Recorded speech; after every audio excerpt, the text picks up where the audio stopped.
میں خود اپنے محبوب کا ذکر خیر کرنے لگا ہوں، اور میں اپنی شان کے مطابق، اپنی عظمت کے مطابق اپنے محبوب کا ذکر خیر کرنے لگا ہوں۔ اگر کوئی کسی کا پیغام کوئی پہنچائے، اس پیغام پہنچانے میں کوئی کمی بھی ہو سکتی ہے، کوئی غلطی بھی ہو سکتی ہے، کوئی کمزوری بھی ہو سکتی ہے، مگر خدا وحدہ لا شریک نے فرمایا میں ہر کمزوری سے، ہر غلطی سے، ہر نقص سے، ہر خطا سے پاک اور صاف ہوں۔ اس لیے اپنے محبوب محمد مصطفیٰ احمد مجتبی صلی اللہ علیہ وبارک وسلم سرکار کو سیر کرائی، تاکہ ان کی تھکن، ان کا غم، ان کی تکلیفیں ڈھل جائے، ہٹ جائے، وہ سب کچھ بھول جائے جو ظلم و زیادتی میرے محبوب مصطفیٰ احمد مجتبی صلی اللہ علیہ وبارک وسلم صحیح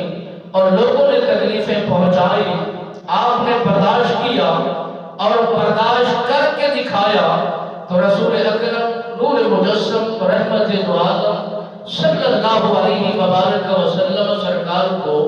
یہ عظمت، یہ شان، یہ رتبہ تب جا کے یہ حاصل ہوا۔ حضرت موسیٰ کریم اللہ علیہ السلام سرکار فرماتے ہیں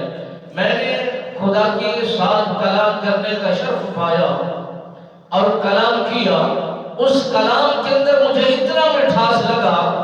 میرے دل نے چاہا کہ رب بے نیاز کے کلام کے اندر اتنا مٹھاس ہے، اس کے حسن و جمال کے اندر کتنا کمال ہوگا،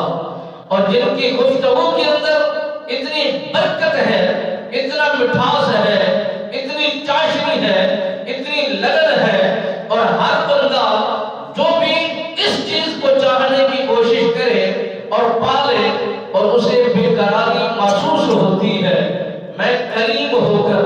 اللہ سے کلام کرنے کے بعد اس نتائج پر پہنچا ہوں، میرا جی چاہتا ہے کہ اس ذات کو دیکھوں، اس کے حسن کو دیکھوں،